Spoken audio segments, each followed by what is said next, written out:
ನಮಸ್ಕಾರ ಕನ್ನಡಿಗರೇ, ನಮ್ಮ YouTube channel like ಮಾಡಿ, ಕಮೆಂಟ್ ಮಾಡಿ, ಸಬ್ಸ್ಕ್ರೈಬ್ ಮಾಡಿ, ಬೆಲ್ ಬಟನ್ ಪ್ರೆಸ್ ಮಾಡಿ ಸಬ್ಸ್ಕ್ರೈಬ್ ಮಾಡಿ. ಇವತ್ತಿನ ನಿನಗಾಗಿ ಸಂಚಿಕೆ ಏನಾಯಿತು ನೋಡೋಣ ಬನ್ನಿ.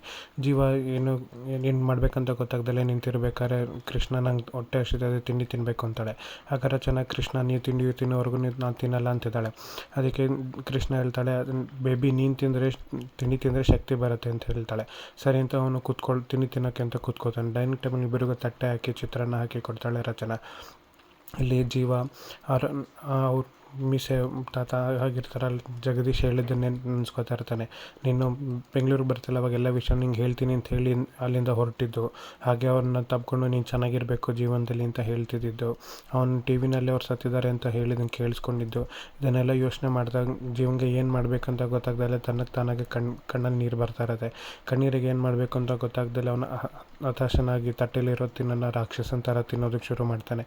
ತಿಂದಿದ ತಕ್ಷಣ ಮತ್ತೆ ತಟ್ಟೆನ ಖಾಲಿ ಮಾಡಿ ರಚನನ ಮುಂದೆ ತಟ್ಟೆ ನೀಡ್ತಾನೆ, ಇನ್ನೊಂದು ಸ್ವಲ್ಪ ಹಾಕಿ ಅಂತ. ರಚನಾ ಮತ್ತೆ ತಿಂಡಿನ ಬಡಿಸ್ತಾಳೆ. ಅದನ್ನು ಅವನು ರಾಕ್ಷಸನಾಗಿ ಎಲ್ಲನೂ ತಿಂದು ಖಾಲಿ ಮಾಡ್ತಾನೆ.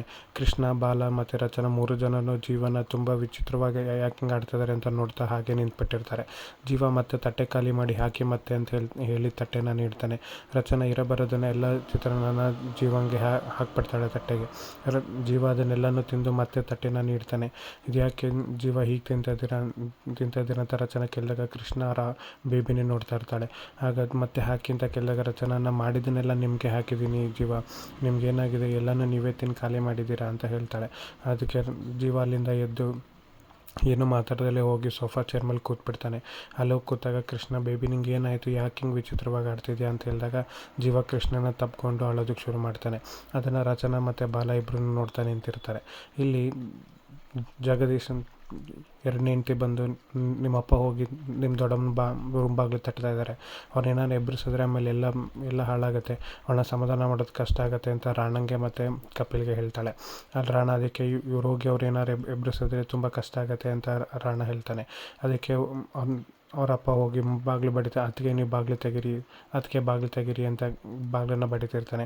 ಅಷ್ಟರಲ್ಲಿ ಕಪಿಲ್ ಹೋಗಿ ಅವ್ರ ಅಪ್ಪಂಗೆ ಕೈ ಮಾಡಿ ಬಾಗಿಲಾಗ ತಟ್ತಿದ್ದೆ ಅಂತ ಕೈ ಮಾಡೋಕ್ಕೆ ಹೋಗ್ತಾನೆ. ಕೈ ಮಾಡೋಕ್ಕೆ ಹೋದಾಗ ಅದನ್ನು ಅವ್ರ ಅಮ್ಮ ತಡೆದು, ಎತ್ತು ತಂದೆ ಮೇಲೆ ಕೈ ಮಾಡೋಕ್ಕೆ ಹೋಗ್ತಿದ್ದಲ್ಲ ನೀನೆಂತವನು ಅಂತ ಅವ್ರ ಅಮ್ಮ ಕೇಳಿದಾಗ, ಇವಾಗ ನಿನ್ನ ಗಂಡ ಅಂತ ಬಂದ್ಬಿಟ್ಟು ಅಂತ ಹೇಳಿ ಅವರಿಬ್ಬರನ್ನು ಕುತ್ತಿಗೆ ಪಟ್ಟಿ ಹಿಡಿದು ತಳ್ಳಕ್ಕೆ ಹೋಗ್ತಾನೆ. ಅದನ್ನು ದೊಡ್ಡಮ್ಮ ಮತ್ತು ರಾಣ ಇಬ್ಬರು ನೋಡಿ ಖುಷಿ ಪಡ್ತಾ ಇರ್ತಾರೆ.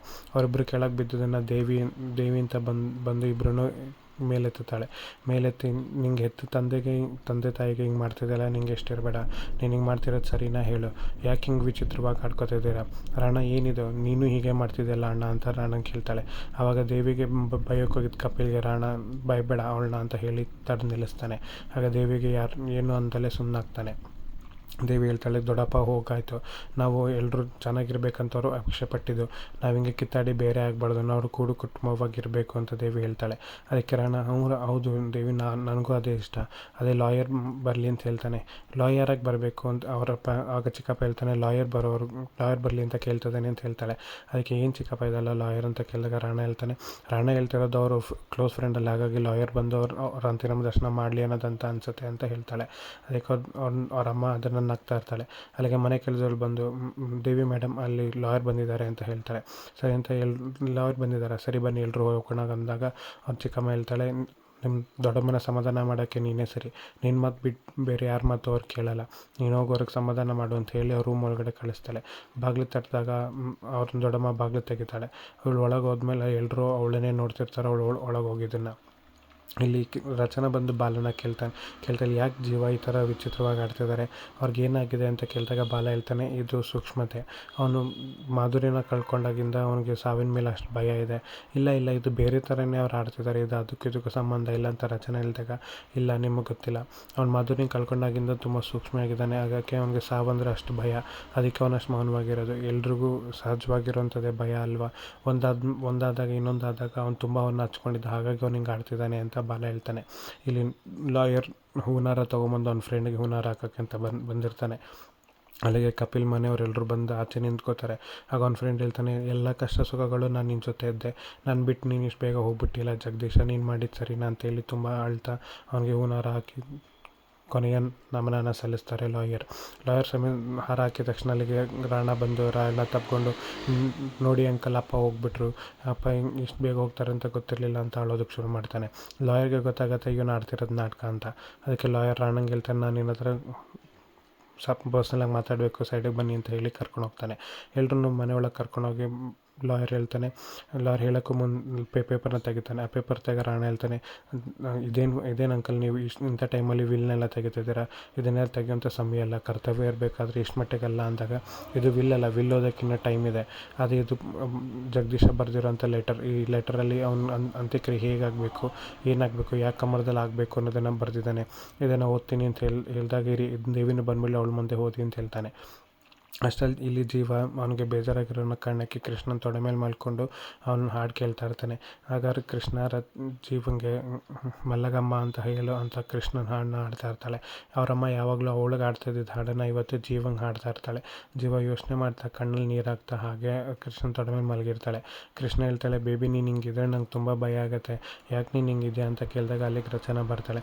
ಆಗ ಕೃಷ್ಣಂಗೆ ಹೇಳ್ತಾಳೆ, ಬೇಬಿಗೆ ಏನೂ ಆಗಿಲ್ಲ, ಸ್ವಲ್ಪ ಬೇಜಾರಾಗಿದ್ದಾರೆ ಅಂತ ಹೇಳಿದಾಗ ಅವನು ರಚನಾ ಬಂದಿದ ತಕ್ಷಣ ಎದ್ದು ನಿಂತ್ಕೋತಾನೆ. ಆಗ ರಚನಾ ಹೇಳ್ತಾಳೆ, ಅವರು ನಮ್ಮ ಮನೆಗೆ ಬಂದಿದ್ದರು, ಕೃಷ್ಣ ನಾನೆಲ್ಲ ಟ್ರಿಪ್ ಕರ್ಕೊಂಡು ಹೋಗಿ ಅಂತ ಅಂದಾಗ ಅವರೇ ನಂಗೆ ಹೇಳಿದ್ದು ಗೌರಿಪುರಕ್ಕೆ ಹೋಗಿ ಅಂತ. ಅವ್ರು ನಮ್ಮ ಮನಸ್ಸಲ್ಲಿರೋದನ್ನು ಎಷ್ಟು ಚೆನ್ನಾಗಿ ಅರ್ಥ ಮಾಡಿಕೊಂಡು ಮುಂಚೆನೇ ಅದಕ್ಕೆ ಹೇಳಿದ್ರು. ಆದರೆ ಅವ್ರು ಹೆಂಗೆ ಹೇಳಿದ್ದನ್ನು ನಂಗೆ ಕೇಳಿ ತುಂಬ ಖುಷಿ ಆಯಿತು. ಅವತ್ತು ಅವ್ರು ಹೇಳಿದ್ರು, ಎಲ್ಲರೂ ಕಷ್ಟಕ್ಕೂ ಅದಕ್ಕೂ ಒಂದು ಸಮಸ್ಯೆಗೆ ಕಷ್ಟ ಇದ್ದೇ ಇರುತ್ತೆ, ಕಷ್ಟಕ್ಕೊಂದು ಪರಿಹಾರ ಇದ್ದೇ ಇರುತ್ತೆ. ನಮ್ಮ ಕಷ್ಟಕ್ಕೆ ಯಾರು ಅಂತ ಕೇಳಿದಾಗ ನಾನಿದ್ದೀನಿ ಅಂತ ಅವತ್ತು ಹೇಳಿದರು. ಹಂಗೆ ಹೇಳಿದವ್ರು ಎಷ್ಟು ಸರಳತೆ ಅಂತ ಮನುಷ್ಯ ಅವರು. ಆ ಸರಳತೆ ಅಂತ ಮನುಷ್ಯ ಇರೋರಿಗೆ ಇಂಥ ಪರಿಸ್ಥಿತಿ ಬರಬಾರ್ದಾಗಿತ್ತು ಅಂತ ಹೇಳಿದಾಗ ಜೀವ ಏನೂ ಹೇಳ್ದಲ್ಲೇ ಸುಮ್ಮನೆ ನಿಂತಿರ್ತಾನೆ. ಕಾರು ಆನ್ ಆಗುತ್ತೆ. ಕಾರು ಆನ್ ಆದಾಗ ಅವಳಿಗೆ ರಚನೆಗೆ ಶೂಟಿಂಗ್ ಹೋಗೋಕ್ಕೆ ಅಂತ ಕ್ಯಾಬ್ ಬಂದಿರುತ್ತೆ. ಅವಳ ರಚನೆಗೆ ಮತ್ತು ಕೃಷ್ಣಂಗೆ ನಾನು ಹೋಗಿ ಬರ್ತೀನಿ ಶೂಟಿಂಗ್ ಅಂತ ಹೇಳಿ ಅಲ್ಲಿಂದ ಕೃಷ್ಣಂಗೆ ಮುತ್ತು ಕೊಟ್ಟು ಅಲ್ಲಿಂದ ಹೊರಡ್ತಾಳೆ. ಇಲ್ಲಿ ಜೀವ ಏನು ಮಾತಾಡೋದಲ್ಲೇ ತುಂಬ ಮೌನವಾಗಿ ನಿಂತಿರ್ತಾನೆ. ಅಸಹಾಯಕನಾಗಿ ಏನು ಮಾಡಬೇಕಂತ ಗೊತ್ತಿಲ್ಲದಲ್ಲೇ ನಿಂತಿರ್ತಾನೆ. ಇಲ್ಲಿ ದೇವಿ ರೂಮ್ ಒಳಗಡೆ ಹೋದಾಗ ಅವ್ರು ದೊಡ್ಡಮ್ಮ ಅಳ್ತಾ ಇರ್ತಾರೆ.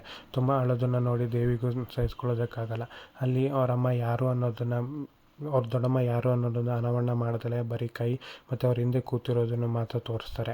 ಅವರಮ್ಮ ದೊಡ್ಡಮ್ಮ ತುಂಬ ಅಳ್ತಿರ್ತಾರೆ. ಅಂದರೆ ಜಗದೀಶ್ನ ಮೊದಲನೇ ಹೆಂಡತಿ ಅಳ್ತಾ ಕೂತಿರ್ತಾರೆ, ನನಗಿನ್ಯಾರ ಗತಿ.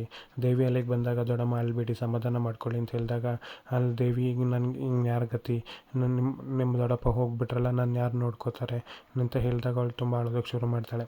ಈ ಒಂದು ಅವ್ರ ದೊಡ್ಡಮ್ಮನ ಮುಂದೆ ನಿಂತ್ಕೊಂಡು, ದೊಡ್ಡಮ್ಮ ಅಳ್ಬೇಡಿ, ಎಲ್ಲ ಸರಿ ಹೋಗುತ್ತೆ, ಅಳ್ಬೇಡಿ ದೊಡ್ಡಮ್ಮ ಅಂತ ಹೇಳ್ತಾಳೆ. ಅಲ್ಲಿ ಲಾಯರ್, ಸರಿ ನಾನು ದೇವಿ ಮುಂದೆ ಅಲ್ಲ, ನಿಮ್ಮ ದೊಡ್ಡಮ್ಮನ ಮುಂದೆನೇ ಇದನ್ನು ಓದ್ತೀನಿ ಅಂಥೇಳಿ ಅವ್ರ ರೂಮ್ ಕಡೆಗೆ ಲಾಯರ್ ಹೋಗ್ತಾರೆ. ಇಲ್ಲಿ ದೇವಿ, ದೊಡ್ಡಮ್ಮ ನೀವು ಅಳಬೇಡಿ, ದೊಡ್ಡಮ್ಮ ಸಮಾಧಾನ ಮಾಡ್ಕೊಳ್ಳಿ ಅಂಥೇಳಿ ಅವಳು ಅವ್ರ ದೊಡ್ಡಮ್ಮನ ಜೊತೆ ಅಳ್ತಾ ಇರ್ತಾಳೆ. ನೀವು ಹಿಂಗೆ ಅಳ್ತಾ ಇರೋದನ್ನು ನನ್ನ ಕೈಲಿ ನೋಡೋದಕ್ಕಾಗಲ್ಲ ದೊಡ್ಡಮ್ಮ, ನನಗೂ ಅಳು ಬರುತ್ತೆ ಅಂತ ಹೇಳಿ ಅವಳು ಅವ್ರ ದೊಡ್ಡಮ್ಮನ ಜೊತೆ ಅಳ್ತಾ ಇರ್ತಾಳೆ. ಅವಳ ಮೇಲೆ ಕೂತ್ಕೊಂಡಾಗ ಅವ್ರ ದೊಡ್ಡಮ್ಮ ಹಾಗೆ ಅವಳು ಭುಜದ ಮೇಲೆ ಹೊರ್ಕೊಂಡು ಅಳ್ತಾ ಇರ್ತಾರೆ. ಲಾಯರ್ ಇನ್ನೇನು ರೂಮ್ ಹತ್ರ ಬರೋ ಅಷ್ಟರಲ್ಲಿ ಅವ್ರ ದೊಡ್ಡಮ್ಮ ಹಾಗೆ ಅವಳ ಭುಜದ ಮೇಲೆ ಮಲಗಿಬಿಡ್ತಾರೆ. ಅವ್ರ ದೊಡ್ಡಮ್ಮ ಮಲಗಿರೋದನ್ನು ನೋಡಿ ಅವಳು ಸಮಾಧಾನ ಆದರು ಅಂತ ಹಾಗೆ ಮಲಗಿಸಿ ಬೆಡ್ಶೀಟ್ನ ಹೊಸ್ತಾಳೆ ದೇವಿ ಇನ್ನೇನು ಈ ಕಡೆ ತಿರುಗಬೇಕು ಅಷ್ಟರಲ್ಲಿ ಲಾಯರ್ ಬಂದು ಬಾಗಿಲು ಬಡಿಯೋಂಥ ಸೌಂಡ್ ಆಗುತ್ತೆ. ಹಾಗೆ ಎಲ್ಲರೂ ಲಾಯರಿಂದನೇ ಮನೆಯವರೆಲ್ಲರೂ ಅವ್ರ ರೂಮ್ ಹತ್ರ ಹೋಗ್ತಾರೆ. ರೂಮ್ ಹತ್ರ ಹೋಗಿ ನಿಂತ್ಕೋತಾರೆ. ಇಲ್ಲಿ ಲಾಯರ್ ಬಾಗಿಲನ್ನು ತಟ್ತಾರೆ. ಆ ಬಾಗಿಲು ತಟ್ಟಿದಾಗ ಅಲ್ಲಿಂದ ದೇವಿ ಮನೆಯಿಂದ ಹೊರಗೆ ಬರ್ತಾಳೆ. ದೇವಿಯಿಂದ ಹೊರಗೆ ಬರೋಕ್ಕೂ ಮುಂಚೆ ರಾಣ ಮತ್ತು ಅವರಮ್ಮ ಇಬ್ಬರು ಮುಖ ನೋಡಿಕೊಂಡು ಏನಾಗುತ್ತೋ ಏನಿದೆಯೋ ಲೆಟ್ರಲ್ಲಿ ಅನ್ನೋ ಟೆನ್ಷನಲ್ಲಿರ್ತಾರೆ.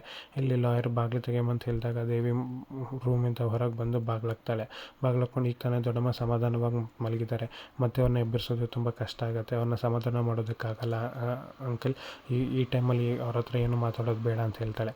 ಇದನ್ನು ಹೇಳಿದ ನೋಡಿ ಇಬ್ಬರೂ ಮಾತಾಡಿಕೊಂಡು ಸ್ವಲ್ಪ ಆರಾಮಾಯಿತು ಅಂತ ಅನ್ಕೋತಾರೆ. ಮುಂದೇನಾಗುತ್ತೆ ನೋಡೋಣ.